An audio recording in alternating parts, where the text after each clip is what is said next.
We've got Pastor Shane Idleman here. Pastor, you want to go ahead and introduce yourself? I've got a heart for fasting. I've written a few books on fasting, and I pastor a church here in Southern California. We're about an hour north of Los Angeles. And just fasting has been on my heart for quite a while. Maybe we can get into that in a little bit. And so I've done a lot of research on it from Autophagy and Walter Longo here in Southern California. I think he's at USC on longevity and different fasting and how it affects the body from stem cells and growth hormones and all kinds of things. So I wrote a couple books on fasting, and actually your audience can download them for free. We make them available as free downloads on our church website, westsidechristianfellowship.org. Again, that's westsidechristianfellowship.org. Just download it free and be blessed. And that's really what I want to do, is encourage people. So long story short, I love fasting. I've done some pretty lengthy fasts, 9 days or 11 days. And I even did about 40 days over a 3.5 month period last year. And it's just where God has me right now. I can explain that later. I don't want to get too fanatical about it, but I think the problem in our country isn't fasting too much, it's overconsumption. And For so sure. trying to find that balance and really just helping people, because I pray for a lot of people. You know, we've got a large church here in Southern California, and I'm praying for people, it seems like every week, for diabetes and heart-related issues and things that are actually type 2 diabetes, I should clarify, actually are diet related. And so I'd love to pray for people. I believe in that. But also you begin to wonder how much of this current problem and current crisis is self-created because of overconsumption, the wrong types of foods. And I do have a background. I was actually a district manager, believe it or not, for 24-hour fitness in my 20s. And I supervised a lot of our accelerated results programs. And I had about, I don't know how many, 40 to 50, 60 trainers underneath me. And never really got anything, not a degree by like the National Academy of Sports Medicine or anything, but just did a lot of studying, a lot of reading. I just love how the body works. And I love to help people because and you know, from your channel, people have a breakthrough completely. And I believe the physical, our physical body, and the spiritual are interwoven. So when I'm doing good physically, I'm also doing good spiritually. And when I'm not doing good spiritually, my physical seems to suffer as well. And there seems to be a connection. I believe God created us, body, soul, and spirit. And it's we don't put the physical equal, but there's a benefit in taking care of this wonderful gift we have given. So I can explain in the future more if we need to, but God has just been putting on my heart for a few years to do a long 40-day fast and preparing myself. And I did. It was mainly just water, lost 37 pounds. But, if I had to preach, let's say 3 times on Easter, I would bring a mason jar of grapefruit juice, just to get through that day, and being strategic, using wisdom. There's a few times, I would just have maybe a protein shake. Just if I had a very busy week. For example, the first week I started, we had church services every night for a week at 6:00.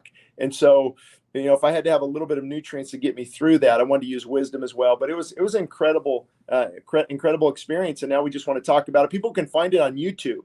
If they just put 40-day fasting experience by Shane Idleman, it should pop up. And we did a documentary on it. And I talk a lot more extensively in that documentary about it and how it helps people. That's beautiful, man. I mean, to have such an extensive background as it relates to fasting, and also the work that you do. One of the things we were kind of chatting earlier, and I mentioned that my dad is a bishop, and so I grew up in the church. I saw a lot of disease. I mean, we had the weekly prayer list, right? Yeah. Sister so and so has this, brother so and so has that, sister so and so can't be here because she's on bed rest or whatever. And there's so much sickness, and I think that our focus it's once again, we're mind, body, soul, right? We're this collective, and we're just focusing just on spiritual. And we have to do the work, the physical work. And I think fasting is a beautiful marrying of those different dimensions of us. It helps you holistically, which is why I love it so much. Right. I did want to shout out. We've got a couple people in here from different places. Egypt, Cincinnati. That's kind of my hometown. Chicago. Welcome, everybody. Today, we are interviewing Pastor Shane Idleman. He did a 40-day fast. So we're going to be getting into the details of that. And I wanted to ask you, Going into the fast, I know you had mentioned earlier that you just felt led and kind of Right. called to do this. Were there other factors that contributed to you wanting to do a 40-day fast or just fasting in general? Absolutely. I believe, and it's funny, as a pastor, we've got a ministry outside on social media, and I get with the positive feedback comes a lot of negative feedback. Mm, And, people don't want me to talk about this issue. Hey, just stay in your lane. And usually they're overweight. They're overweight. They're not eating good. They're really convicted. And I'm the punching bag, which is okay. So a couple other factors where I really wanted to help people. Number one, I want to show them you're not going to die. You're actually created to switch energy sources. So and if you look at my fasting video, I show footage from the 1940s and 50s. You can't find any obese person and with thousands of people walking around New York. And mm, so with fast food establishments on every corner, social media, we've grown so lazy, and we're actually really damaging our body. And so showing people you're not going to die because, as you know, you switch from glucose that's stored in your muscle and liver, and then you switch to ketone bodies. And I've always struggled with my weight, so I've got a passion to help those people, and I can relate to them. I'm 6'2", and I was 230 pounds. And that's 40, 50 pounds overweight, ideal weight. People hmm say there's no way because I don't look it, because I have a history of bodybuilding too, and even steroid use in my 20s, Sustanon and Winstrol and Anadrol, and I know a lot about testosterone anabolic effects. And so I really wanted to just heal my body. And so I wanted to not only spiritually, but I wanted to heal my body physically and get really deep into autophagy. And my joints felt so much better. Everything was just really repairing itself. And I could have went deeper. But I wanted to use wisdom as well. And so that was the motivating factor, was spiritual and physically. I could tell my toes were falling asleep. If you look up like the top 6 or 7 indicators of diabetes, top 7 indicators that you might have diabetes, type 2 diabetes, health related. I actually had all 7 of those. And here I am. I know about nutrition. I know about exercise. I know about, high intensity interval training versus cardiovascular versus, how glucose is burned. But here I am, and I'm actually eating pretty healthy. I was eating really healthy. I was just eating too much. And my body was really mm. starting to pay the price. So I had a lot of goals to hit, and I believe spiritually, physically, emotionally, everything benefited from that. Out of curiosity, can you explain autophagy a little bit? Yeah, autophagy is actually, I think it was from Japan. He won a Nobel Prize in 2015, 2016. Don't quote me on this, but for actually discovering autophagy. And what autophagy is, the Latin words are autophagy, or self-consuming, consuming self. So we are so incredibly made by God that our body actually, when we fast, it will break down diseased tumors. It will break down diseased cellular structure that's not being used anymore, dead, decaying things. It will begin to consume those. Kind of think of Pac-Man.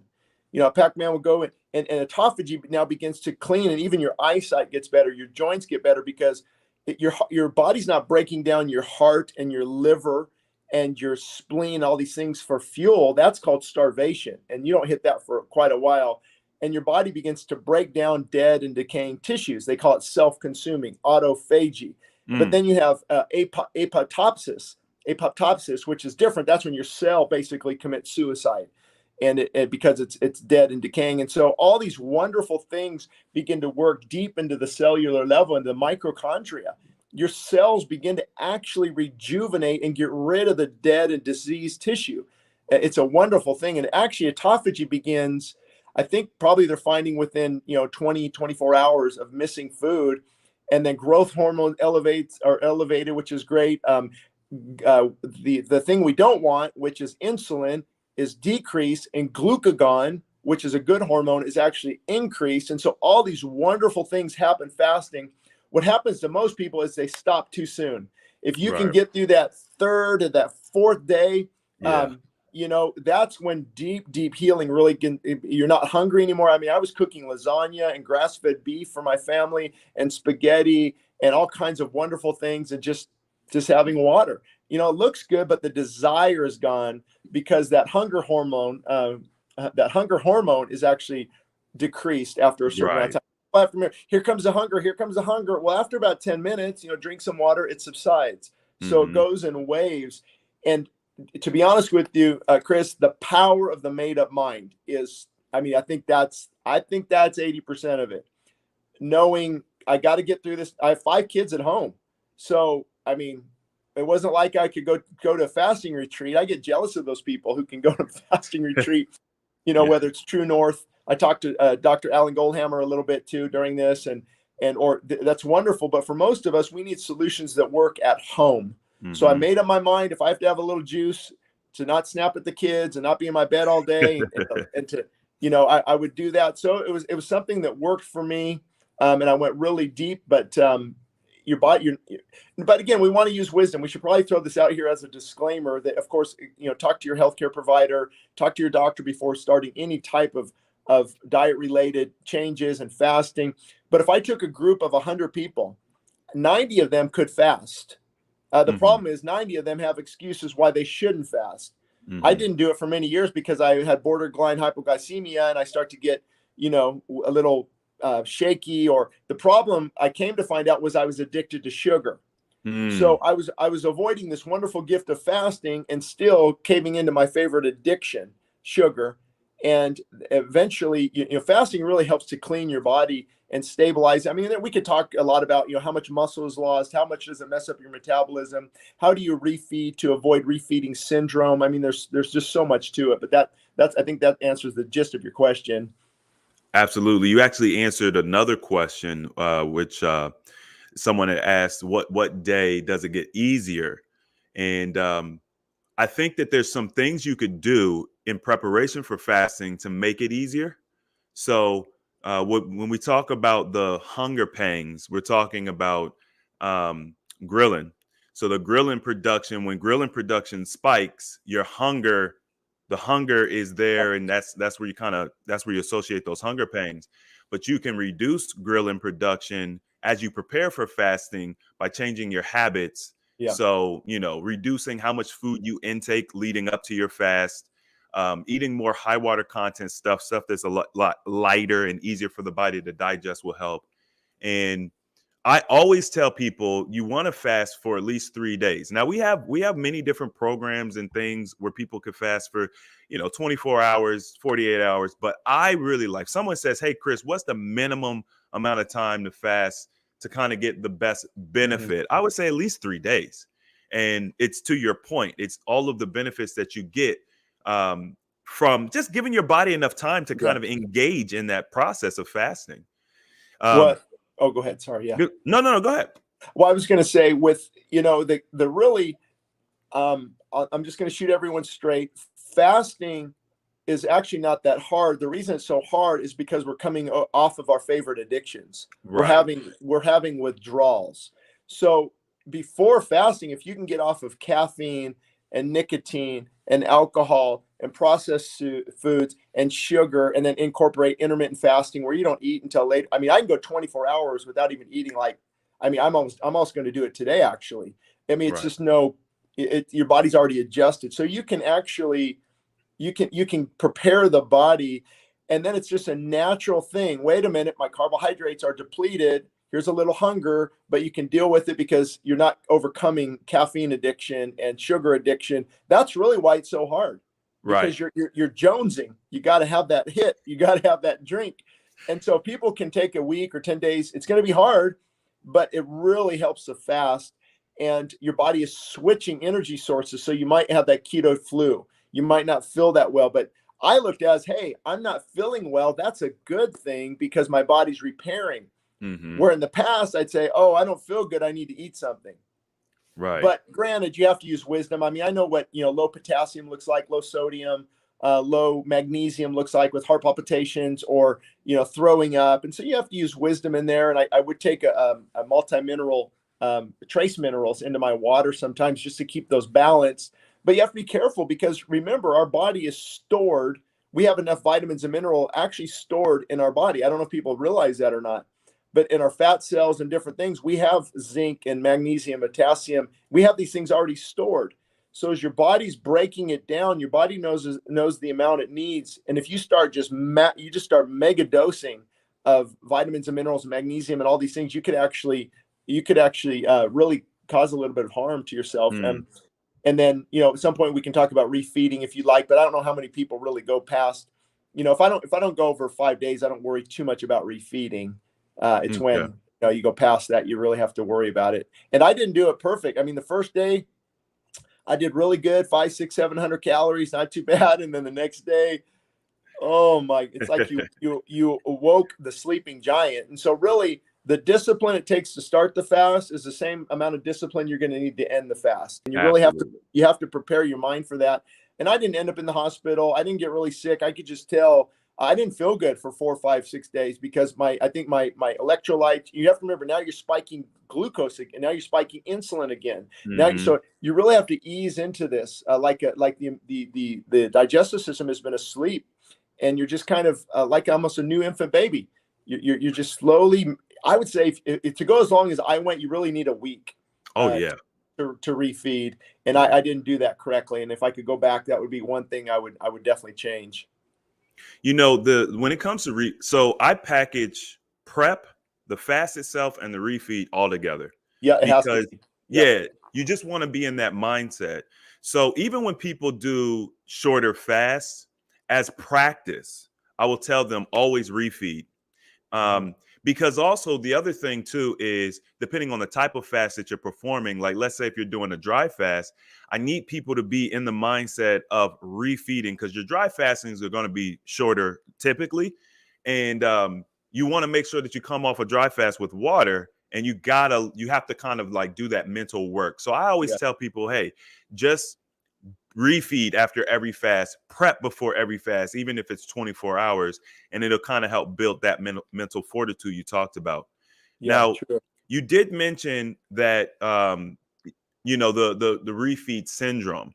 So I get this question a lot about refeed syndrome. If you want to dive a little bit more into that, I'm sure people would love to hear your points. Yeah, I've done a lot of studying on that. Actually, I wish I could have followed my own advice, but and maybe we should interject too briefly so people know dry fasting is actually when you don't even have water.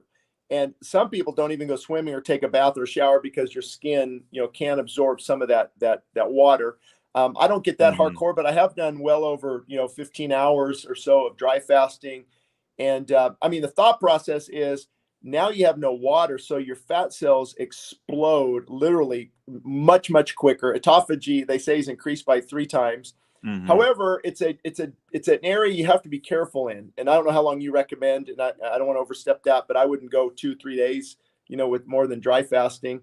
But that's really can go deeper. I try if a person's just getting started, I usually don't recommend it because they're going to have a hard enough time with fasting alone. But I think 12 hours, 5 at night till I get up at 5 in the morning, that dry fasting time, it seems like your body's just even breaking down things even more.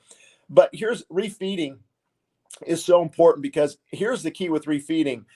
Most of you, I'm assuming, are fasting because of lifestyle changes, health issues, taking care of your body. So we don't fast and now I get back into junk food again. This is actually you're resetting your lifestyle. And so you have to remember refeeding. Oh man, now I can start having pizza again. No, you need to just kind of get that in your mind because now this is my healthy reset. And so refeeding, everything is your digestive system has slowed down. The microbiome that is the gut bacteria has, in many ways, it has stopped, and maybe a different type of microbiome now is growing because there's no more access to food.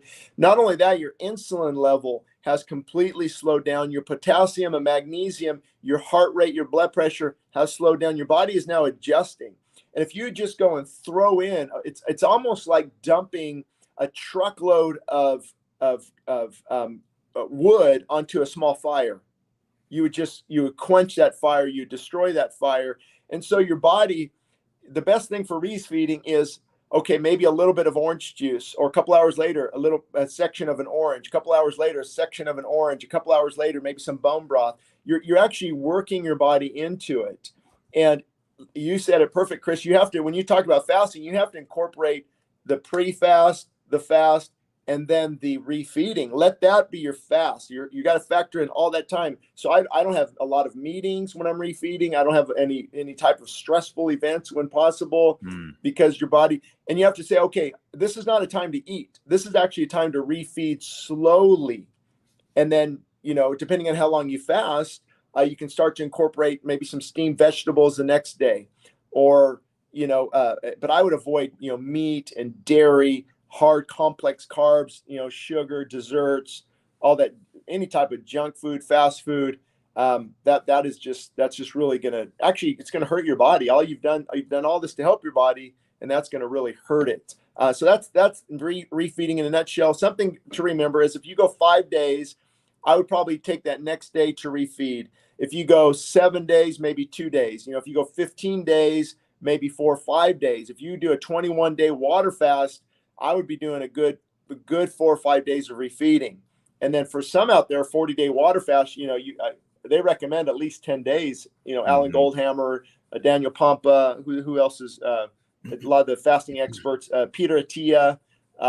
They recommend quite a lengthy period of refeeding, or you'll avoid. People have actually ended up in the hospital with that, because you just, your blood, your insulin spikes, and your body's just, it's almost like think of a drug addict overdosing. Very good analogy. You're overdosing on nutrients that are great in small amounts. Alcohol, for example, you could, would work the same way. Just, okay, small amount, no big deal. But you drink 6 beers, it's a big deal. So that's right. You want to be very careful. And here's the key. If you can remain self-disciplined, okay, let's say, oh man, I shouldn't have eaten so much. Okay, get back on track. Don't eat again for 4, 5, 6 hours later. Have a little bit. But if you can stay self-disciplined, guess what? That discipline falls into normal life when you're over your fast. You can turn down that fast food. You can turn down that destructive drink. You can, and you've built the self-discipline. That's what I teach, from a biblical perspective, is the importance of self-discipline, disciplining self. And it can be done. And we've just caved in to everything from, there's a Starbucks on every corner, fast food on every corner. Just in my area, they put in the shopping center, there's Panda Express, there's McDonald's, there's Subway, there's a Mexican restaurant, and there's one other fast food outlet, and there's maybe a donut shop. And there's only like 12 stores there. And so, the lines are full, and you see, we are dying physically in our nation. We are a nation addicted to all these things. Now, we could get into a whole nother topic on the food industry and how they actually have scientists working for them who will get the right exact taste to just draw you in. It's that perfect point. They call it the pleasure principle. And just that right amount of sugar. Why is there sugar in bread? Exactly. Sugar in all these cereals. Why is there sugar in ketchup? And so we are addicted is really what's happening. And we are addicted, and then we try to fast. We blame the fasting when we really should be blaming the addictions. Right, and that's the interesting thing that I learned through my fasting journey. The more I fasted, the more I ate well. I adopted an alkaline diet early on. Yeah. The easier fasting became. The easier everything I was doing, because the body will adapt to it. So a lot of people think, oh, you've been doing this whatever for a year, this diet, this fasting for a year. Right. That must be just the biggest struggle. No, it actually gets easier and easier. And it's very empowering, right. Being able to say, no, I'm not going to, like, McDonald's doesn't entice me at all. No, like not at the least bit. And that wasn't always the case, but It takes you being diligent about, making better choices every day. And it's really the small things. Hey, somebody's got some extra fries or something. No, I'm good. You know what I mean? Like, you just start with those small incremental steps. Well, Chris, this should help too on this point. Not to interrupt you, but I think it's important that your audience needs to know you can fall forward. you can get back up. I don't do things perfectly. I mess up. I have pizza now and then or something now and then. But really, for me, it's a fasted lifestyle. It's a lifestyle of me telling the body no instead of the body telling me what to do. Think about it. We get up, the body tells us, go to Starbucks, go to Dunkin' Donuts, get a donut. Now it tells me to go get some chocolate. Now it tells me to go here. Now it tells me to eat too much, drink too much. So we have to start disciplining the body and telling it no. And what it does is, like you said, discipline produces more discipline. I mean, I can turn down Chick-fil-A, McDonald's, pizza. I mean, people won't believe this, but I'm craving right now more a big colorful salad with freshly cooked salmon right on top with some vinaigrette dressing. I mean, that sounds good to me. Why? Because I've been feeding on that all week or all month. And what you feed on, you become. And same thing spiritually, as I'm feeding on God, as I'm praying, as I'm seeking his word and worshiping, I want more of God. And the same thing happens with food as well. So people need to be encouraged. Yes, it's a battle. It is hell sometimes to fight these addictions, but you can overcome it. If you're hooked on coffee, begin having half decaf, and wind yourself down and get off of these destructive things. But in my case too, as a pastor, if somebody feels God has told them to go cold turkey, just starting tomorrow, I need to fast, then so be it as well. You know, I've seen people not have hardly any withdrawals. Is that amazing? And then I've seen other people like myself. It's like a drug addict coming off of something, getting off. But I want to, before I forget, I want to springboard off of something you said. If you think of how we were created, how did God create us? We should be able to switch from glucose to ketos pretty easily. Let's say, hunter gatherers, whatever, we find something, and now we might not have food for a few days. And so our body can switch to ketogenic, the ketone bodies, it can switch pretty easily. And we actually don't get tired and sick when that happens. We actually have more energy and more mental clarity. Right. And to find things. So it's actually, we were actually designed to fast. We were designed, even intermittent fasting. They say, well, it's just a trend. Well, maybe, but it's also, we shouldn't have to, we don't need to pig out every 3 hours. And that's what I was taught in the health and fitness industry 25 years ago is, every 3 hours, keep your metabolic rate up, and you got to do this. And, we've really reversed a lot of our thinking in that area. Well, it's kind of a trick, right? I'll grab a couple questions here, but it's kind of a trick. The more you eat, it keeps your metabolic rate up, but the rate is up, spikes for like 30 minutes and it goes right back to normal. So it's kind of, when it comes to science, and this is why we tell people that they need to research for themselves, we can't just simply trust what people say. There's a saying that, men lie, women lie, but numbers don't lie. However, numbers can be manipulated to present a false narrative. And we have to understand that. But you're absolutely correct. Fasting is part of, it's only in recent history that we've been eating this much. I mean, even if you go back 100 years, even 100 years, you didn't have the fast food restaurants like we have now. You ate 3 square meals a day, breakfast, lunch, and dinner. You did it at home. You didn't have all the snacking. Now I'm eating while I'm traveling. Now I'm eating while I'm in between meetings and all of this, nonsense. We know it's funny too, Chris. You'll know this term is I studied, the 1700s, 1800s, 1900s, because I like to study on revival and spiritual awakenings. And of course, this issue, they used to, I don't want to offend anyone because this can apply to me too, but they used to use a word often called gluttony. We don't use that very much anymore, but that's 150 years ago. That's what it was called. It was like, hey, you're being gluttonous. We're abusing the body. We need to really rein it in right now and take control of this area. Because for me, when I'm out of control and when I'm eating too much, my sleep is hurt. I'm not feeling good physically or spiritually. I'm not mentally alert. I'm kind of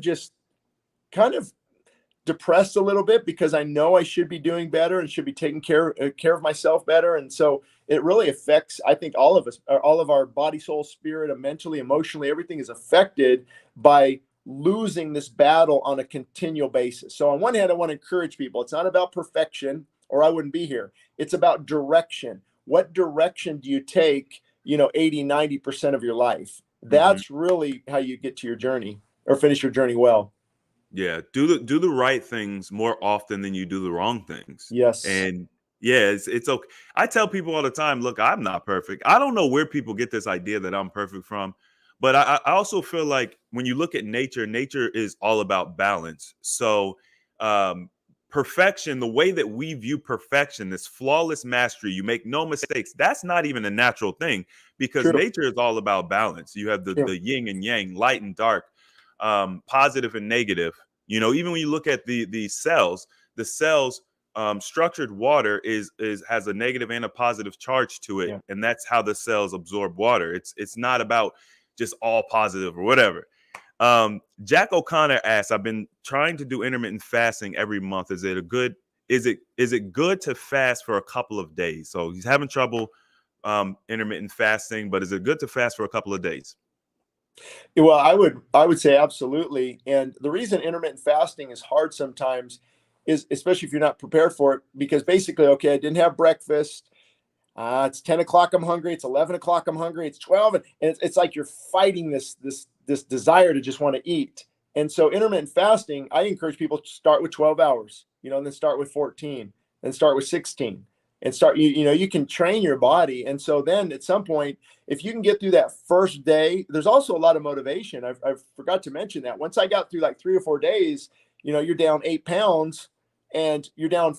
It's not about the weight, or for me, it was Right. about the weight, but weight was a nice benefit and it's Mhm. motivating.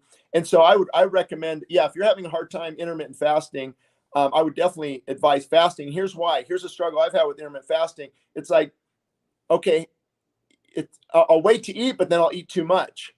Or Mhm. now I've eaten some nuts. Now I want some more nuts. Now I want this, and so you keep that hunger hormone alive, and it's really, to me, when people go on restricted diets, 1,000 calories, that to me is harder than water Mhm. fasting, Yeah. because you're constantly keeping that hunger alive. You're keeping it sparked, and so it's a continual battle.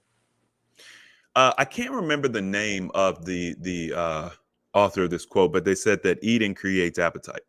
You know, Yeah, so it does. the more you eat, the more you want to eat. So, and that's part of the refeeding syndrome and that whole idea. So we have to. It's that mental piece is so important. But when you when I talk to people, especially about like their refeeding habits, and you mentioned this earlier, if you put good stuff in, that's what you'll crave. Right. And so that's the greatest benefit of starting well, especially when you refeed. And then the other thing too is you get to avoid the inflammation and the extra stress that goes on your organs, and you're not undoing any of the work that you did because Mhm. one thing people got to understand is you put your body in a very sensitive state when you fast. So you Yes. got to understand, it's like you said, a newborn baby, you want to take care of it and coddle it and not abuse it by going to the Chinese buffet. Oh man. um Well, Chris, you know what? That you just made me think of another great point. This can motivate people during the refeeding process. Did you know? And I mean, I did a lot of research on this. I don't know if you have either, but it is actually possible. I mean, even though you lose a lot of weight, you're probably only losing about a half a pound of fat per day. A pound of fat, 3,500 calories. Your base metabolic rate, mine probably dropped to 1,800 calories, and so you're about a half a pound a day. If you do the refeeding correctly, you don't have to gain any fat back. right. You and if you do this, that should be motivating. Hey, I'm going to keep my Mhm. caloric intake down and reasonable. I'm going to eat healthy, God-given food, and I'm going to gain back the weight slowly. You're going to don't freak out when there's 5, 6, 7 pounds quickly, because a lot of that is glycogen. Now your muscle bellies are full of water. It's not Yep. fat. Your digestive tract is getting some fiber and content back, and really fat. You can maintain your fat loss from here on out. You don't have to gain that back. And I know there's different things on this, but I truly believe you do lose possibly a little bit of muscle during that, because glyconeogenesis can take place where your body needs glycogen quickly and it takes from your muscle. So in my case, if I was staying busy and active, um, I could burn a little bit of muscle in that process, because the keto, when your body switches over, it's not a quick type of energy process. If it needs quick energy, let's say I'm sprinting or jogging, it could break down the muscle for the energy for that movement. So, I try not to worry about it too much. I don't think I lost too much muscle. The main thing is fat by far. And you can be strategic about that. But anyway, I think that's how that works too with refeeding, how it can be very motivating. Hey, I'm gaining weight back, but I don't have to gain fat back. The way you're going to gain fat back is if you eat bad food and too much of it. Now, I know there's a big debate about there, we shouldn't have to count calories in it, eat less, move more. No, it's not about that. It's more about hormones. It's more, and there's a lot of truth in all of that. But the bottom line is, if you're eating more energy than you're burning, you will store it. I mean, there's just no way around that. It doesn't matter how your hormone levels and all things are. Granted, hormones do play a role. If you have 800 reading of testosterone and I only have 300, you're going to be able to burn more calories than me and maintain your muscle mass because of testosterone. Right. But I don't think we can believe this, hey, as long as it's healthy, eat whatever you want. You don't have to worry about calories. I mean, if I eat a cup of nuts, I just ate 1,000 calories. That's gonna be hard to maintain my goal if I'm taking in too many calories, because what happens when we take in too much energy? Calorie is just a unit of energy. So if I take in too much energy, it's going to be stored as body fat, and that's just the way it is. That's just basic kinesiology. Yeah, nutriently dense foods are always touted as a good thing, and now when you talk about like superfoods and all of the marketing propaganda around it, it's just like eat superfoods, but you can consume too much, and I say this all the time. So eating in moderation, not change. We got to shift this idea that we have to eat every 3 hours, because that's what we've all been taught. Yeah. I mean, when I was growing up, the food pyramid was absolutely trash. I think that the people who developed the food pyramid recently made a statement saying, "Hey, you know what? It was garbage. We messed up, right?" But my thing is that at the current time, that science, whatever that science was, that's what everybody believed. That made sense. But I feel like the outlets that are providing us this information, these governmental agencies or these affiliations, these government agencies have, they're going to continue to provide false information. I really like to do my own research. Yeah. And as it relates to like muscle loss, my brother and I, we both did long fasting stints. I did a 3-month process. He did maybe 6 months. And what we noticed was the muscle changes. So muscle mass definitely goes down. However, I noticed that my strength was maintained extremely well. Yep. The way you broke it down, I didn't test like the quick movements and all of that. I was just kind of at the gym lifting. But I noticed little, actually, I didn't notice any strength loss at all. Yeah. My brother noticed that when he would build muscle fasting, he was stronger. However, he did not bulk up at all. Yeah. The only time you could even see his gains is if he was tensing. Otherwise, he looked very small, very trim. Yeah. Back home, we used to call those farmer muscles, just long, strong. Yeah. I had a question. How do you combat not going number 2 while fasting? Is that bad news? Is that bad? And how many times should we be aiming to release waste? Well, that's a good question. Before I get to that, I think it's important too, because this is pretty big. People, one of the big questions is, can I keep exercising? Can I work out? At its core, fasting is a time of rest and rejuvenation. So if somebody is trying to get rid of stage 4 colon cancer or diabetes, or I would say rest. But if it's for fat loss or you have other goals, and I think a little bit of exercise. The Buchheimer Clinic in Germany, I don't know if you've ever followed them. It's about a 100-year-old clinic. They allow 200 calories a day, a little bit of juice, a little bit of soup, and they actually work out for an hour in the morning. And the results are phenomenal. So it depends what your goals are. And so that's why it's hard to tell, here's exactly what you need to do. Right. If I'm talking to a mom with 3 kids at home, I'm going to encourage her, hey, maybe have a little bit of juice or something with your kids. At least you can get through the night. You can get them to bed. You got to do what works for you. But if I'm talking to somebody who's just got a report from the doctor, they've got some lymph nodes that are possible cancerous. And man, I would just get into deep autophagy. I would rest and let the body just really heal itself.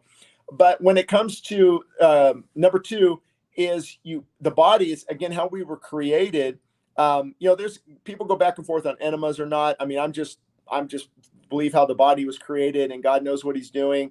And usually what will happen is after a few days, bowel movements will cease to exist, because if you've got rid of everything that has been stored in the digestive tract, everything has been broken down. And you can take some, there's some salt and water combinations, or magnesium citrate, I think it is. But that didn't work too well for me because it made me kind of sick. So I would the body will do what the body needs to do. So after a few days, there's no bowel movements. Let's say you're going a week, maybe you'll have a bowel movement every week as your body begins to maybe break down and digest some things. So that was never something I was worried about, because the body knows much better than I do on how it works. And there are, Herbert Shelton to McFadden, back in the 1930s, 40s, 50s on enemas. There's debate on that too. And, I would just let the body do what the body does. But I'm not against that. If somebody wants to do that, there's some benefits as well. But there's also, I look at design. How was the body designed? Was it designed 2 weeks in to have, a half gallon of water dumped into your digestive tract with coffee or chamomile or all these enema ingredients, but doesn't mean it's necessarily wrong. I just don't know if you have to do it. Maybe do a little bit of research, but that's to answer her question. It's normal, after a day or two, but then after that, some people have it every 3 days, 7 days. Some people go a couple weeks. I remember, what was his name? David Blaine, that I guess, like a magician out of New York, does some crazy things. He was up in that contraption for 44 days. And he said he got it all out prior to that, and he didn't have any bowel movements at all. And so it's really let nature dictate when that would happen and how it happens. Right. Yeah. I get that question a lot about bowel movements. I'm kind of in the same place with you as it relates to enemas. I think enemas they can be beneficial. Yeah. It's important not to overdo it because it is unnatural. But sometimes people will feel constipated. And that's typically when I get these questions. It's like, hey, I haven't had a bowel movement for, 3-4 days. I feel constipated. And in that case, I think it's okay to use something to help the body. Ultimately, having a bowel movement is going to benefit you. So a water enema, I like to use hexane-free castor oil. Certain things maybe even make people more bloated. Yeah. Recently, we started an affiliation with a company called the Root brand, and they have a product. It's called Relife Greens. It's like a fiber, almost like a fiber supplement, but it's an amazing product. It's very easy on the body, and that helps you to have bowel movements just like more naturally.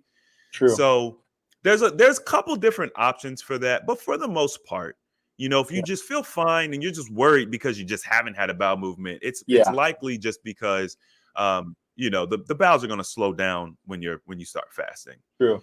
I had another question here from Jack. I'm gonna put it on the screen here. Shane, if people undereat, their metabolism tends to slow and hold onto fat. How does the process differ in the body when it comes to fasting? Okay. Oh, so he's asking the difference between fasting and a low calorie diet. Yeah, exactly. Well, and again, it would depend on how many calories in the calorie restricted diet, male, female, how much weight are they trying to lose? What are their goals? But just as a general statement, when you restrict calories, let's say I go to 1,500 calories a day, and or 1,800, let's say, and over the course of a week, I'm getting some results, I'm losing some weight. But what happens is your body says, okay, we've got to slow down our metabolic rate, which is the rate at which your body burns energy.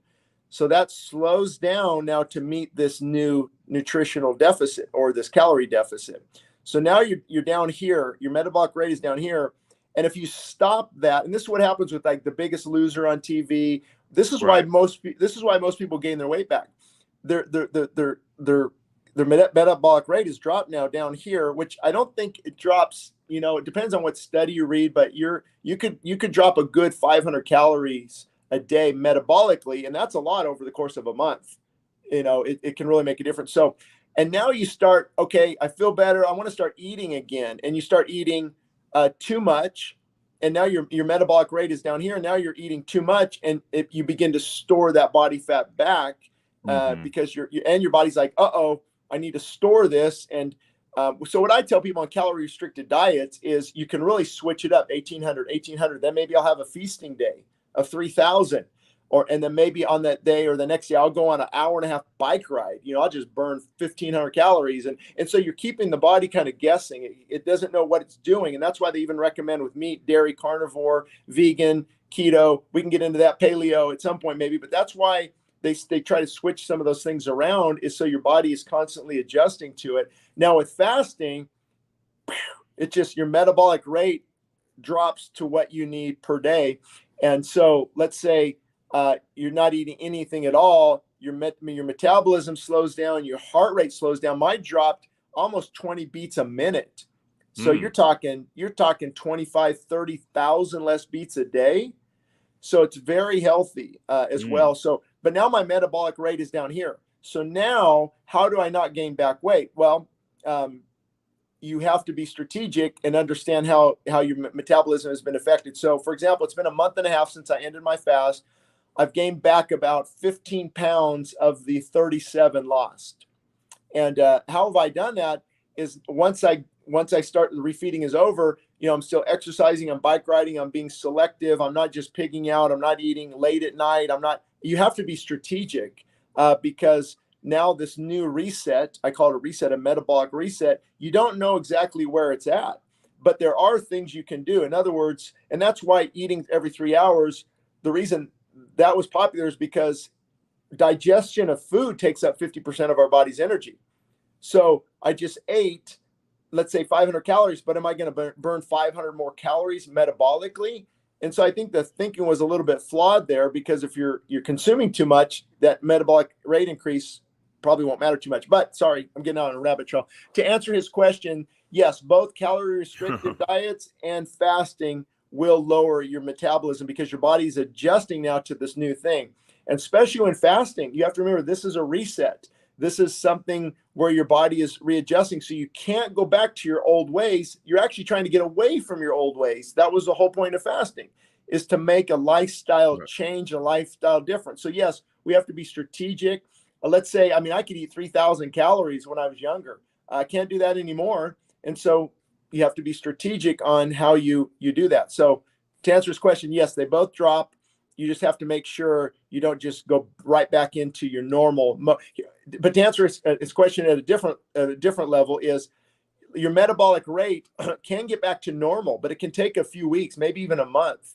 It can get back to normal. Okay, now you're eating consistently, you're intermittent fasting, you're exercising, you're walking instead of watching TV all day, and you're eating high density nutritious foods. Chris, that's why high density nutritious green God-given foods are so important, because it satisfies the vitamin and mineral deficit. It satisfies the body, and then you're not as hungry because now you're satisfying all these nutritional needs. So yes, they will both slow down your metabolism quite a bit. Yeah, to that point, I did a 14-day raw challenge. I think Steven did 21 days. That's hard. What we noticed was I was actually overeating really easy because the food was so nutriently dense. And your mind is used to eating stuff that's not as dense, so you could eat more of it.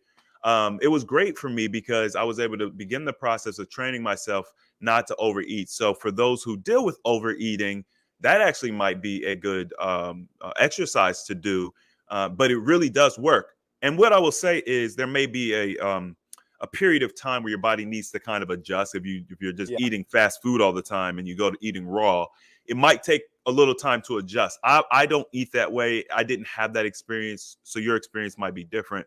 But I think that would be a great way to, deal with overeating. We had another question. Let's see. Oops, wait a minute. The chat moved on me. Hold on. Okay, see, Jennifer. Ultimately, my question is, what kind of fast does a person with a mood disorder on medication utilize to lose weight and get closer to God? I love an answer. No one ever I feel okay. She's saying no one ever wants to answer it, I guess. She feels Mhm. like. Yeah, it's mainly, I mean, would you say she's probably talking about, say, depression, bipolar, schizophrenia? Let's just assume that. And in my books on fasting, again, I should mention Westside Christian Fellowship.org. They can download them for free. My books on fasting there. But I mentioned Dr. Yuri. I can't pronounce his last name, from Russia. He would actually cure those with psychotic illnesses by Mm-hmm. fasting, Yeah. because the body was able to cleanse and readjust. And a lot of times we don't know what is happening. Things break the blood-brain barrier and begin Mm-hmm. to affect us mentally. So to answer her question, I would recommend a water fasting that is deep healing water fasting that can really lift. A lot of times, people don't want to talk about this either. We just want a pill to fix my problem. But a lot of depression has to do with imbalances, chemical imbalances, hormone imbalances that are Mm-hmm. occurring in your body. And so a lot of, you mentioned fast food, and people don't realize what they're getting in fast food, everything from sodium nitrates to additives and preservatives and food coloring and artificial this and GMO, genetically modified now, where food is actually, the genes are spliced with genes from glyphosate and Roundup. So they call it Roundup Ready. And so we're taking a lot of these things into our body, and it's really throwing off our hormone levels off kilter. And so I would start with that. But to answer your question, I would encourage a water fast for sure. And you say, hey, I'm 2 days into this, I can't continue. Have a little grapefruit juice. It's low calorie. And then see if that helps you get to the next day. And now on day 4, I don't know if I can continue. Have a little bit of juice. Have some bone broth. Keep that Mm-hmm. going. But it takes quite a while to go deep into this. And on my other videos, I didn't know Chris's audience here. I talk a lot more about, you mentioned drawing closer to God. What it does spiritually, first and foremost for me, is what you're doing is you're denying the flesh, and this flesh is being denied, and therefore the Bible talks. I mean, it mentions fasting many times in the Bible: Ezra, Nehemiah, David, and the New Testament, Old Testament. Jesus even fasted 40 days in the wilderness before he began his ministry. And so we see it's a suppressing of the fleshly appetites, and there's a deeper connection with God as believers. And so that's very important. They work together. But the power of the made up mind. And again, of course, talk to your doctor, talk to your physician. Jennifer, if you're on medication, you have to be careful too. Say you're on Xanax or Vicodin, or what are the ramifications going to be? And also, if you're on medication, let's say for high blood pressure, and you jump into a fast, be careful, because the fast lowers your high blood pressure. And if you're on Coumadin, blood thinner, or blood pressure medication that lowers it, that double combo is going to really put you in a dangerous level with blood pressure. Yeah. So what I do with the physician is I say, here's what I'm doing. Would you monitor me? Mm-hmm. Don't ask them about fasting, because most of them only have about 4 hours. That's right, 4 hours of training on how the body works as they're studying to get their medical degree. And even my physician will tell me he doesn't know a lot how the body works, because they were educated to, hey, this is happening. How can I get rid of this pain? How can I put a Band-Aid Pharmacology. over it? Yeah, they don't get deep into how the body actually works Yeah. for healing to take place. Yeah. I that was something I was actually shocked about. When you talk about nutrition and, healing the body, you just assume doctors are taught this, and they're Yeah. not. Yeah, no. It's absolutely absurd how little education they have. And I always tell people, when you have a legal matter, right? You have a legal matter. You don't go to your mechanic and say, "Hey, what do you think about this legal matter?" You go to a freaking lawyer. Right. So why are you talking? And this is the misconception. You don't talk to doctors about wellness. You go to a wellness professional. These are healthcare professionals. They deal with pharmacology. They deal with treatment. They're not in the business of healing the body. They're going to give you a pill to treat you. And people just need to understand, it's not a good or bad thing. It's just, it's different. You don't go to a mechanic for legal matter. And for example, I mean, you talk to most physicians, hey, I came in, I'm 50 pounds overweight, I think I have type 2 diabetes, they'll give you medication. Why are you going to, and actually insulin's the problem. So you're going to go, now your body is so much carbohydrates and glucose, your body is resistant to insulin. That's the problem. So you have to take insulin to to put this hormone back in your body, why not telling the person, hey, let's change your lifestyle and let's fix the problem instead of giving you, because most type 2 diabetes patients will never recover on medication.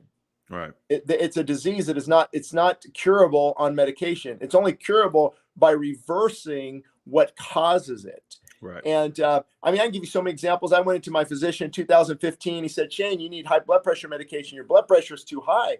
I said, wait a minute. Did the nurse use the big cuff?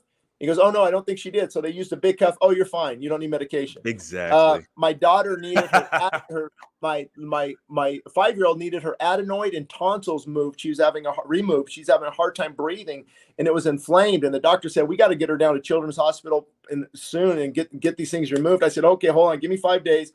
Got her off of all sugar, gave her a nap every afternoon. 5 days, 6 days later, breathing is perfectly fine.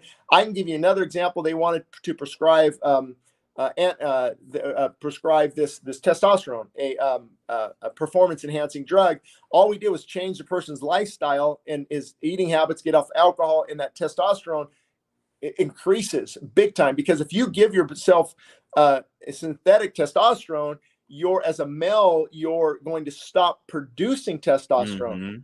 Your body's, and then so how's that going to work? And so there's, you're on it now. You got to keep taking it. And I love physicians. We have physicians go to our church, nurses go to our church. We need them. But if you're in a car accident or you need some type of surgery, for sure. But if you're talking about repairing the body, and you know what, let's be a little controversial. They're not allowed to tell you a lot of things like that.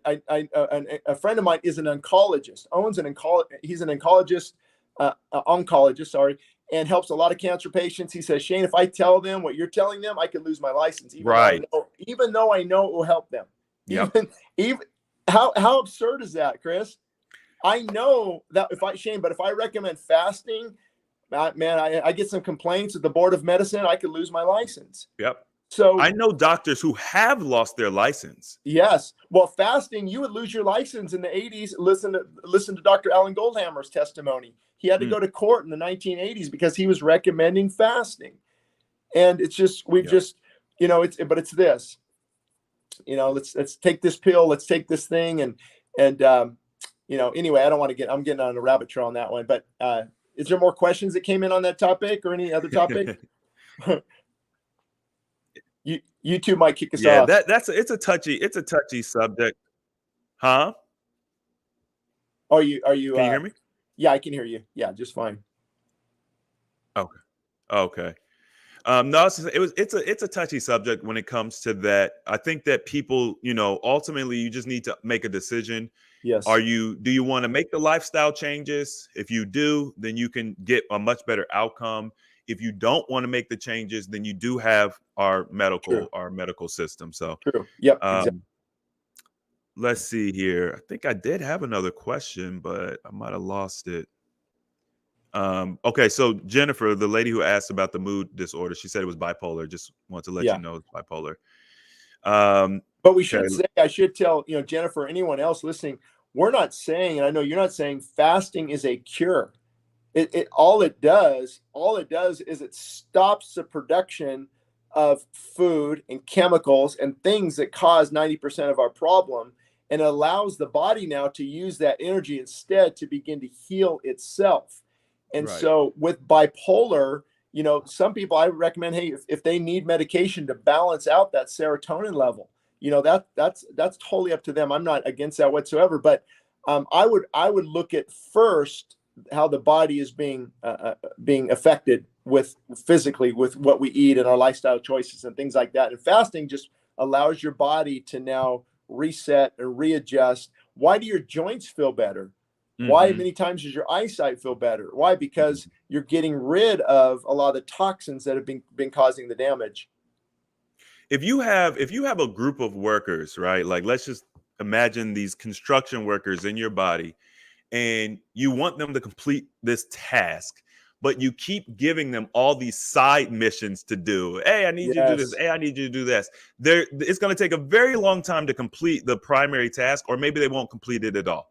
Yep. Fasting frees up that time and allows them to just work on that task of healing the body and restoring the body and balancing hormones and all of these things. And fasting is just amazing approach to dealing with a lot of different things without having to specifically target. Because I think a lot of times we're trying to target, how can I fix my thyroid? Because my thyroid isn't working. Well, what's causing the disruption? What's causing it to be overproductive or underproduction? So we did have another question. This question is kind of I guess for both. It's to me, but I'm gonna ask you as well. I'll give my opinion. Distilled water, mineral water, or tap water, is it okay? So I would say that distilled water is my recommendation. Now, there's a couple of reasons why I recommend distilled water, but distilled water, number one, it's pure water. So we need to understand that, because people think it's some weird thing. It's just pure water. And the reason I recommend it is because if you go and buy spring water, which is the traditionally recommended water, you don't know what they're putting in the water. They add minerals, they add stuff to it sometimes, or sometimes they're just taking tap water and filtering it. And so at least with the distillation process, all that stuff is removed. And then if you want to add your own minerals to it, you know what's being put in there. So that's my recommendation. I like distilled water. Shane, what do you think? Yeah, I definitely wouldn't disagree. Here's why there's a debate. Distilled water also removes the trace minerals. There's no trace minerals. So if you have very clean mineral water, or even reverse osmosis, very clean water, it has the minerals in it, the trace minerals. And usually, let's say a running stream off of a mountain, it's collecting all the dirt and the soot and the things like that. So, and all those minerals are in that water, where rainwater doesn't have any. And so distilled is, you're not giving your body any trace minerals, which the thought is that's good, because now it can pull from its own resources. And again, incorporating autophagy and different things. And so, that one it can go back and forth. It depends on your goal. Personally, I didn't do distilled water because if I went to buy it, it was in a plastic container. And then you have the BPA issues. You have how clean is that water? But if you can heat it up or make your own distilled and very clean, very pure, I think that's a good way to go. Mineral water, who's the company? Where does it come from? What type of container? Tap water is probably not good. The chlorine, the parts per million is high. And then people ask about carbonated. Well, carbonated's not real good on the system, the CO2, the carbonation process. However, I would have a drink of carbonated water a day. It just helped to take that edge off. So I would agree. I would say distilled if possible, or if not, get some very clean water, maybe through they have a lot of these water stores now that have huge purification systems. But I think the only difference between those and distilled is they still maintain the trace minerals in them. Right, absolutely. And there's I think it'll be an everlasting debate. I would just say definitely stay away from tap water. Yes. And definitely stay away from like you know what I mean, those little cheap Brita filters and stuff like that. You want to be more intentional with your water. Let's see. I think we got another one here. Can you still lose weight on a 25-day water fast if you're not busy at all? Like if you're on vacation and just in the bed the whole day, please. So if you're not active, if you're not physically. Oh yeah, you're gonna lose. Well, here's why. What's her name? I can't quite see her name. ERAH. Era. Yeah, here's why fasting you're gonna lose weight regardless. Is your body, even if you just lay in bed and do nothing, there's something called a basal metabolic rate or base metabolic rate, where your eye blinking or your brain thinking or your function, your nervous system or your cardiovascular system, all of that burns energy. So if I just lay in bed and don't do anything, I guarantee I'm burning a good 1,500 calories a day, 1,800 calories a day. And so a pound of fat is 3,500 calories. And so just doing nothing, usually you burn about a pound a day. However, you're going to burn 1, 2, 3, 4, 5, 6 pounds. Not a day. You'll burn 2, 3 pounds a day for the first week. I lost probably 12, 15 pounds.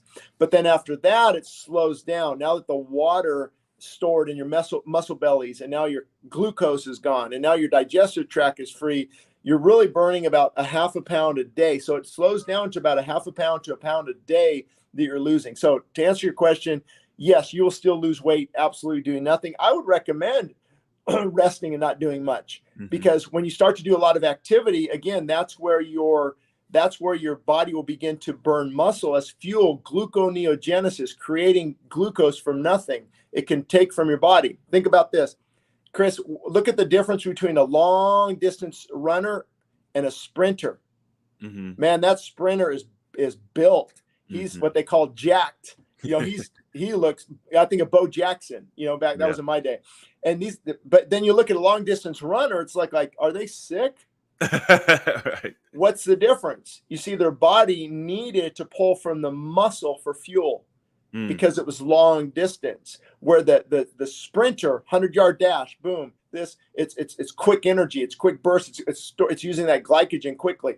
So when you get into fasting, if you start to be too active, think of that long distance runner. You can start to pull from some of the muscle. But my thought is, I'll lose a little bit of muscle, but I can build it back. And if you weigh it on the scale, the fasting and all the benefits far, far, far, far, far outweigh maybe losing a pound or two of muscle. As a matter of fact, I believe you can actually build muscle better once your body has been reset and cleansed. And now you can pack on muscle mass, depending on your age. As I get older, that's getting definitely more difficult.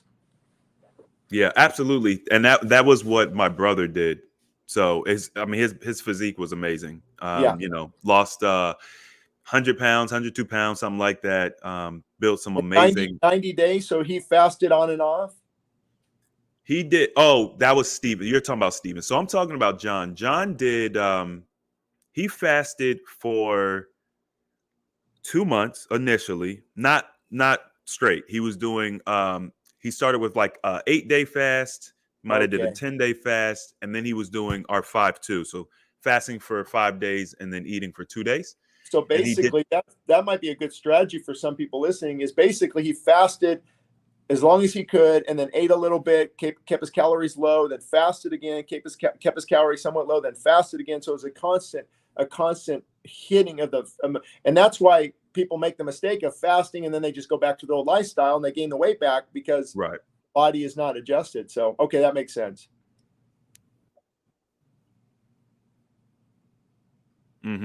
Little known fact, you just referring to this question earlier, you lose most of your weight while you're sleeping. So it has something to do. Well, first of all, most of the weight is coming out through your breath. A lot of people think it's feces and urine, or even sweat. It's actually through your breath, and then you breathe more naturally at night. But the point is, you're asleep, you're resting, you're not even exercising, you're not doing anything, and you're going to lose the majority of your weight overnight. And you all can just test it. Especially if you're actively fasting, is really easy. Weigh yourself, 2 or 3 times a day, same time, maybe right before you go to sleep, right after you wake up, maybe midday, and you'll see you lose most of your weight overnight. Had another question here, and there's a little bit to that. I can even add on that, Chris, is with fasting you get some really deep REM sleep. You go into a much deeper, because now you're off of caffeine, you're off the stimulus of food. Let's be honest, most of us eat right before bed, and so now you got the digestion taking place and things. So you get deeper, more healthy sleep. Not only that, if you're not drinking water, nothing, your body begins to repair during this. That's actually, people don't know this. Your muscle isn't built in the gym. Your muscle is actually broken down in the gym. Right. It's built when you go to sleep. And the body takes the nutrients and begins to rebuild those muscle fibers that were torn down, fast twitch, slow twitch muscle fibers that were torn down. So same thing with fasting. During that sleeping, the body is in a deep cleansing aspect, and it's just the energy of burning fuel is taking place. You're not drinking any water, so you're not taking in any sodium, any water weight, and you wake up at a much lower weight. And that's usually why that happens, is all those great things are working towards you. And don't be discouraged. Sometimes I only got 4 hours of sleep, but I would pop out of bed at 3:30 in the morning, no caffeine, and felt good. Ready to go. It took a while, but then sometimes I would sleep for 9 hours and just feel incredible when I got up. And it's just letting your body basically let nature take care of itself. Let how God designed you, let it run its course, and don't try to help it out too much. That's a great point. The sleep is so important. My dreams came back when I started fasting and changing Yeah. my habits and drinking water. And that was a sign that I was getting into that deep, restful, regenerative sleep that a lot of us start missing. I mean, I haven't had dreams. Like my dreams probably subsided maybe when I was like 13 or 15.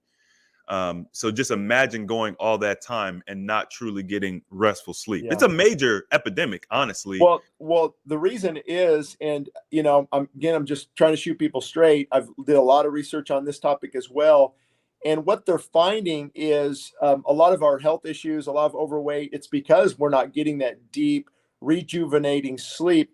And what's happening, not to mention the food I mentioned right before you go to sleep, but I'm going to hit a taboo right here, but caffeine consumption, 90% of our population is having a lot of caffeine.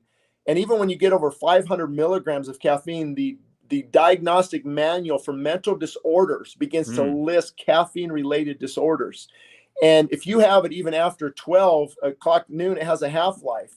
Wow. And so you're going to sleep. You're not really sleeping because you're still in fight or flight mode. Your adrenaline is high. It's a central nervous stimulant. So you can't go to sleep really well. Now people say, but Shane, I fall asleep just fine. No, what you do is you pass out from adrenal fatigue. You're not getting that deep sleep. So I would recommend, if you can get off of caffeine for a season, maybe wean off, or just if you have to have your one little cup, have it at 6 or 7 in the morning, no caffeine the rest of the day, and you watch how dramatic your sleep will be improved. And that's why we're not really getting deep sleep. Nobody wants to talk about it, but it has to do with the food we're eating and right before bed, junk food. And then also, I mean, how many people have a mid-afternoon wake me up? The Monster drink is off the chart. These drinks, I see guys walking around 250 milligrams at 5 o'clock in the afternoon, and you think you're going to get a good night's sleep. It's absolutely impossible. You'll pass out from sheer exhaustion, but you're up a couple times urinating. You can't get a good night's sleep. And then what do we do to fix the problem? Here it is again, 200, 300 milligrams in the morning. A Starbucks Venti has over 500 milligrams of caffeine. So we're never giving the body time to rest because it's a central nervous stimulant. I don't know if people know that's a drug. It's a central nervous stimulant. Hey, and this is coming from someone who I love coffee. I love maybe a small cup in the morning from Diner Time or some green tea. So I'm not against you, but I'm just telling you, if you want to sleep well, you want to take care of your body, you want to stop snapping at people, being irritated with your kids, being in a bad mood, this creates all that because you're constantly in fight or flight because that's what it does to your body. Okay, my rant is over. Hey, if y'all are enjoying this, no, that was good. I'm gonna follow up on it. But if y'all are enjoying this, please hit the like button. This has been phenomenal. Shane, you're such a wealth of information and knowledge. I wanted to, just piggyback. Caffeine is it's a drug, and it's probably the most abused drug, and nobody is aware of it. And so we have to view it that way. Same thing with sugar. I think people are more aware of sugar than they are of caffeine. I mean, it is so commonplace to have coffee and drink boatloads of coffee. And also when you're taking like certain sleep aids, it's the same thing. You think, okay, I'm taking this sleep aid, it helps me sleep. It really doesn't. Yeah, you pass out, but you're not getting restful sleep. And so it's not really solving that problem. You got to approach this naturally. And I have found that I'm not a coffee drinker, but for my friends that do drink coffee, when they start fasting, or even if not even fasting, I put one of my friends I said, have a gallon of water a day. Just drink a gallon of water a day. You want to drink 12 ounces at a time, no more than 16 ounces an hour. Just sip on water all day long. Over the course of 2 days, she was like, yo, I don't even need coffee anymore. I thought, because I told her, you got to stop drinking the coffee. It was a regimen I put her on. But she's like, I don't even need it because she was getting the water. So the next question we got, Jack O'Connor, do you recommend cardio while fasting as an experienced faster? If so, is there a limit on intensity? Okay, that's a good question. I want to just interject too quickly what you said about coffee, because Chris, you're so right. Did you know people don't realize caffeine is a diuretic? Oh yeah. So if you're not drinking enough water and then you're taking a lot of caffeine, you're actually in a dehydrated state. Mm-hmm. So talk about health issues. Hydration and good sleep are probably the top two things we need. But anyway, to answer his question, is it? He's asking how much cardio should we do when we're fasting, and He's an what experienced intensity? faster. How much cardio should he be doing? Is it okay to do cardio? Is it your recommendation? And then what's the intensity if you do recommend it? Well, I would say this first. I would have to know the person's goal. If they're trying to heal the body, then I would avoid exercise, because exercise is hard on the body. It's stress on the Mm-hmm. body. It has Stress.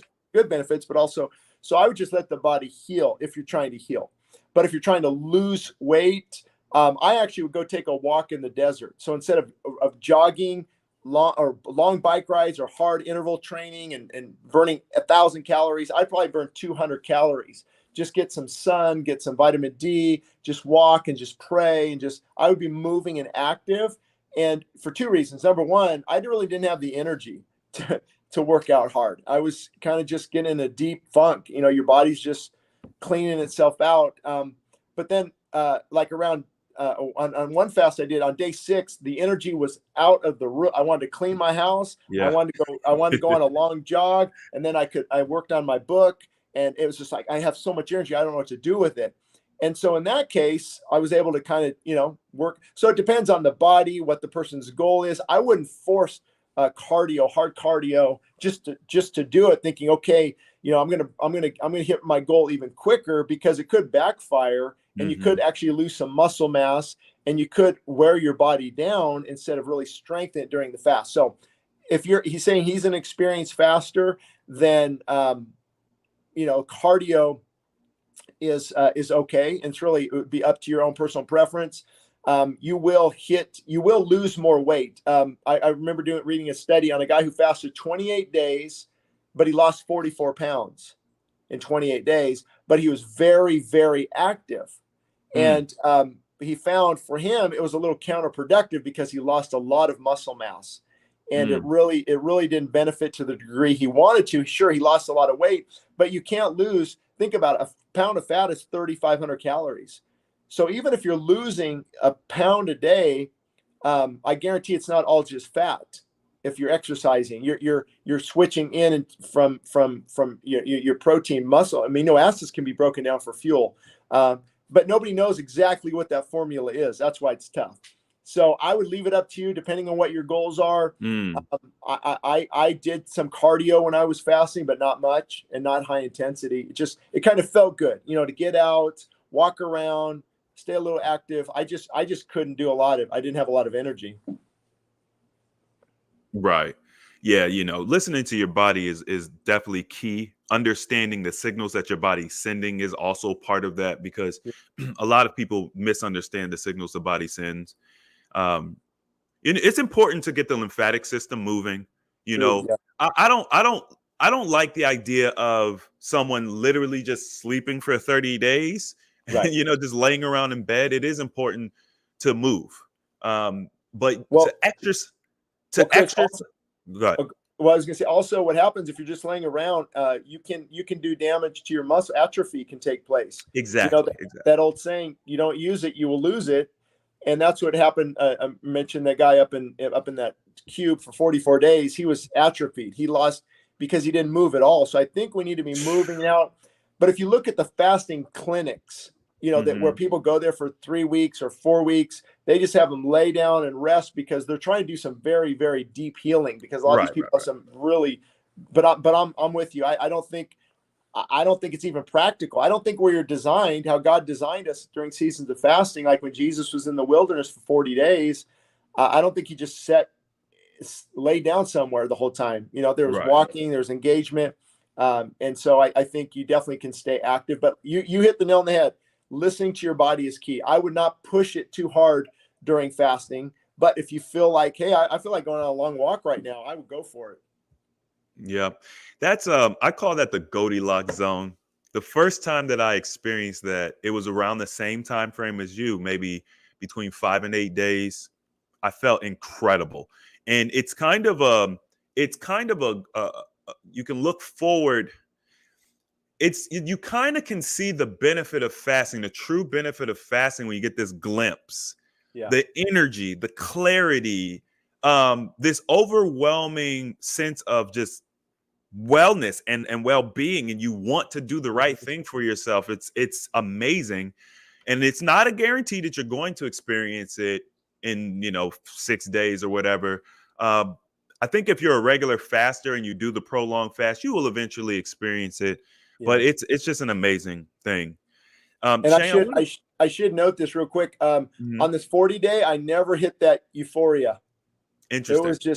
It was just kind of grin and bearing it. Like, I mean, I shouldn't say it was, there were some highs and some lows, but it was that massive amount of energy. What happens is when your body switches to ketones is a very clean Mhm. energy source. And so when you hit that sweet spot, but I never did, but I think many people will, as long as they, just keep. The problem is so many of us who we quit fasting right when the deep healing benefits begin. That's For sure. the sad reality. But anyway, sorry, you're going to ask a question. Yeah, I was going to. I wanted to give you an opportunity to speak about the spiritual aspect of fasting. Yeah. One thing that I noticed was when I did my very first fast, my goal was 40 days. I did not hit it. I think I did 13. This is like 7 years ago. Yeah. Never done a long-term fast. Didn't really understand what I understand now. But I just remember thinking that for me, prayer and having a connection with God was important. It helped me. And I actually hear a lot of people talk about how they performed these long fasts when it was with their church or when it was for God. But then when they try to do it strictly for health, they have difficulty. So Yes. can you speak on the benefit of that connection? Yeah, I think so, but we might have to go back quite a bit in my younger years. I mean, what happened for me is I walked away from God, walked away from God's word, began to question the Bible, prodigal son story. You've heard that. And then my late 20s, God just broke me completely from relationally, career, finances. And like the prodigal son, I was eating with the pigs, metaphorically speaking. And I just came to myself and I just repented and gave my life back to the Lord, and everything changed. The joy of the Lord finally filled my heart. I felt with just the word of God came alive. I loved worship music, and I was just a changed man from that day forward. And so what happens is I didn't know anything about fasting. So I'm reading the Bible. It would pop up, it would pop up, it would pop up. And reading all the early church fathers, reading early church Christian history. And fasting was a pretty big thing. It was pretty common. And we just kind of drifted away from that. And I believe what happens is, biblically speaking, we've got this war inside, the war of the flesh. The old Shane Idleman wants to take me out. The old Shane Idleman wants to go back to the party scene of drugs and alcohol and steroids and crystal meth and smoking weed and all that. And wants to eat too much. It wants to go back to so I've got this pull of the flesh inside of me, and then I've got now this new nature in Christ, and that's wanting to draw me closer to God. And so what fasting does is it starves those fleshly appetites. I'm basically telling King's stomach to shut your mouth. Let me focus on the King of Kings and the Lord of Lords. And there's something dynamic that happens when you starve those fleshly appetites. The flesh loses strength. And now because of that, now there's more spiritual clarity. I mean, I get up now at 4 a.m. It's been consistent probably for 20 some years. And I just have worship on for an hour and a half. And God is just pouring into my heart. And that's where a lot of my sermons come from. A lot of my articles I write nationally. I write articles on certain themes. And it's all just the fullness of God's Spirit inside of me.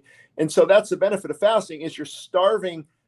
And you're actually saying, I'm giving up this appetite, which is a God-given appetite. Food's not bad, but I have a greater appetite. God, I need to seek you. I need to find you. And the more I seek him, the more I find him. And so as I'm starving the flesh, I'm being more full of God's Spirit. And it's just an incredible experience. Sometimes there's lows, though. I believe in a demonic realm as well. And I believe in the demonic realm, Jesus said, this kind does not come out except through prayer and fasting, talking about this kind of demonic oppression upon a person. Sometimes we've got to go in there, we've got to pull out the big sledgehammer, and we've got to keep hitting this wall and breaking it down one brick at a time. And that's what fasting does as well for me. So, but to answer your question, when a person does it just for physical benefits, they are relying on their own self-discipline. When they do it for spiritual benefits, they're asking God's grace to help. And God says, I will resist the proud, but I'll give grace to the humble.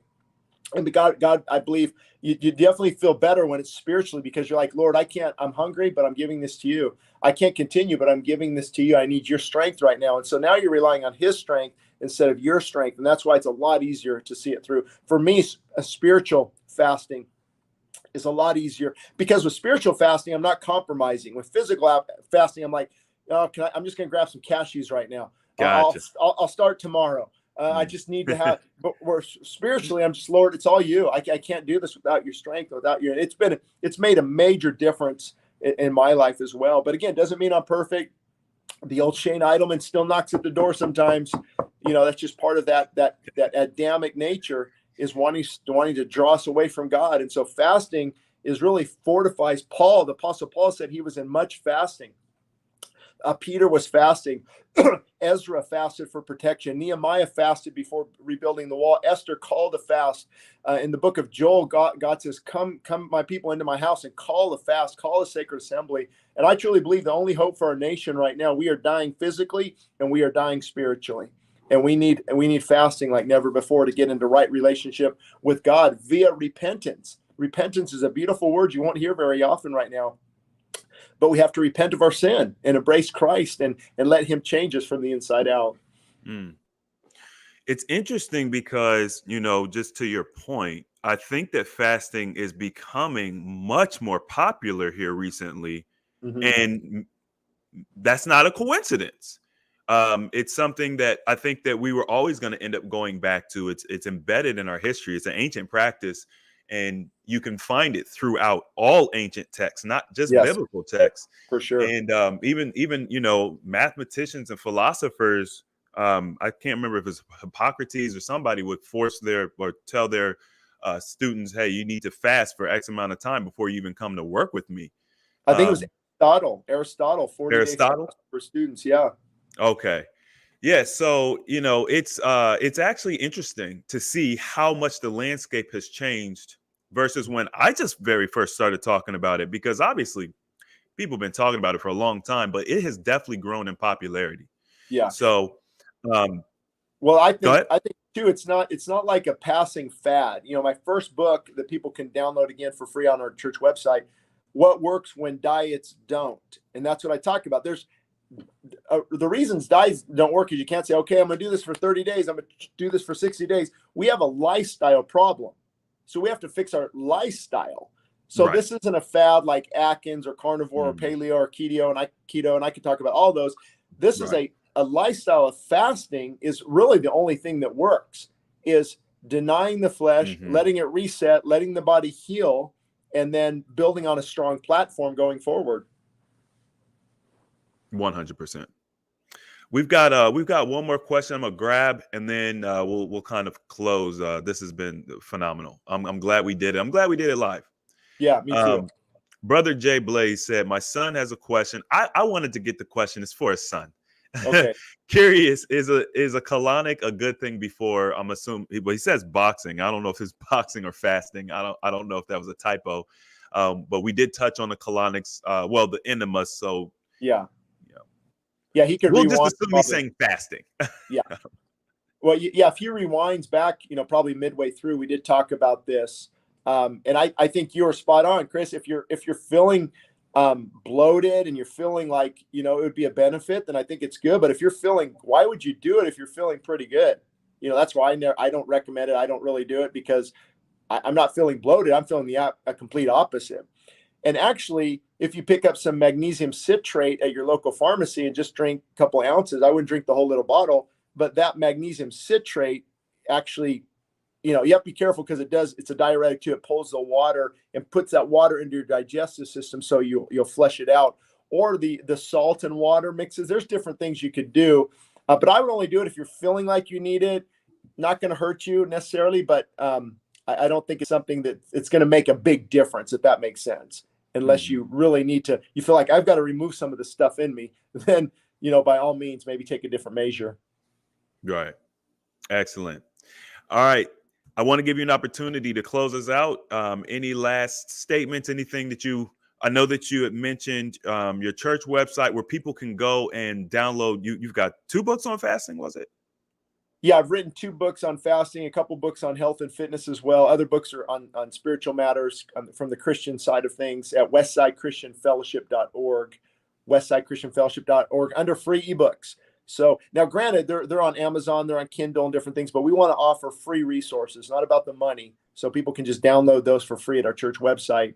But my final thoughts, Chris, would be, there's so many people watching your feed, and I watched some of your videos have been helpful to me as well. I mean, just motivating me watching your videos versus the Food Network.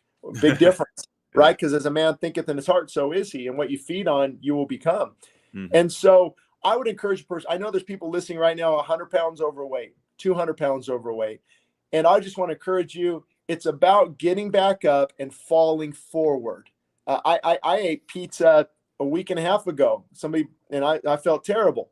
And even before that, I ate, and I was gaining weight. I was 230 pounds. I should be 185, a healthy 185. And I know depression can beat you up, and I can't do it. I've done too much damage, but trust me, the journey of 1,000 miles starts with that first step.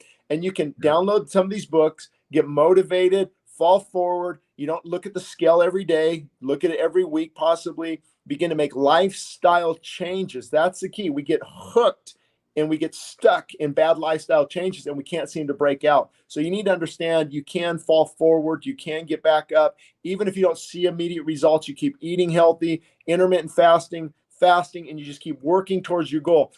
We are surrounded by a world that tells us self-discipline isn't important. It's very important. We're surrounded by a world that doesn't teach perseverance and fortitude and strength and falling forward, all these biblical principles that are so important. Yes, it's tough. Yes, it's difficult, but you either experience the pain of regret or the pain of discipline. Those are our 2 choices. And so I just want to encourage those listeners. You might have blown it 1,000 times. You might be in your 3rd recovery home. You might have just really gone over the top, and you're obese and you're morbidly obese and you don't know what to do. There is hope, but you got to turn to the right source. You've got to, I believe, turn completely to God and give him your life completely, and then allow him to fill you and direct you. And you have the truth guiding you, and then you can just fall forward and start making lifestyle changes. Okay, you blew it. You blew it yesterday. Get back on track. Oh, I ate something I shouldn't have. Okay, we all have. Get back on track. See, it's all about, I'm not giving a person excuses to indulge. I hope, you realize that, but I am telling them, get back on track and fall forward. All these people you see succeed. You're looking at Shane, 40 days. Wow. Do you know how many times I blew it before this 40 days? Even during the 40 days, during Mother's Day, grab some cashews. Oh my gosh. I just preached my heart out 3 times on Easter and had a protein shake. But I'm not going to beat myself up about it. God is not looking for perfection, but direction. So I think people just need to be encouraged. You can do it. It might take you a year. It might take 6 months. It might be you need to tell some of those ungodly relationships to hit the road. You need to give up some of that fast food. You need to get back into, healthy living. And actually, if people follow me on my YouTube channel, Shane Idleman on YouTube, I have something called the Pantry Pastor, where I'll go in and I'll take out all the bad food from a refrigerator and a pantry, and I'll put in all life-giving food. And then people begin to educate themselves. And I think it's okay to intermittent fast. You don't need breakfast. You don't need to eat all the time. You don't need to grab snacks. That helped me a lot. You don't have to snack all the time. Those chips look good. I don't need them. I don't need them. We're snacking all the time. And so I don't think we realize how many calories that are adding up. So if you start to make these little changes, intermittent fasting, water fast when you can, healthy, God-given food in moderation, turn off the media and get outside and walk and bike ride. Those things will eventually help you reach your goal big time. Absolutely. Excellent final statements. I'm not gonna put anything else on top of that. I think we've done really well today. I did put up this final comment. Jennifer Bless said, I feel like I prayed for you to talk like this. Hallelujah. So our meeting here was predestined, or someone put a little word in. Yes. I appreciate your time. I know the audience really appreciates, the community appreciates you coming and sharing your wisdom. And this has opened up a new door for me. So I like this. Yeah. We're probably going to have to do this again.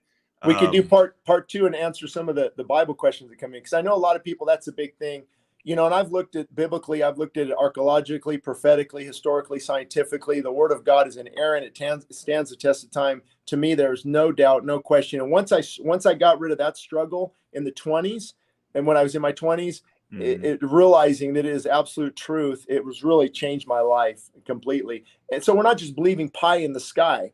I mean, it's actually substantiated. It's confirmed, and that's a whole nother topic. But I think that'd be interesting too. And how does fasting tie in? In other words, people say, well, okay, the Bible talks about fasting. How can we rely? How do you know the Bible is true? And so that's a whole another topic. I like to look. I do my own research. I do my own experiences. I put things to the test. I hear something, it resonates. I just do it. Let's do it. Let's see. Let's document. You know, everybody can be their own little scientist. We don't have to rely on other people to tell us things. Exactly. We all have this information. We just have to, you know, be intentional about accessing it. Yes. So, yeah, this has been amazing. I hope you all appreciate it. Don't forget to hit the thumbs up button. Make sure to subscribe. My goal here is to do quite a few more interviews and things like this coming up here in the near future. I actually have another interview scheduled, so we're going to be doing another one. It won't be live, but you know, make sure you subscribe. And as always, the application of knowledge is power, and we'll see you all next time. Have a blessed day, everyone. Right. Sounds good. Thanks, Chris. All right. Good job. Thanks a lot, Shane.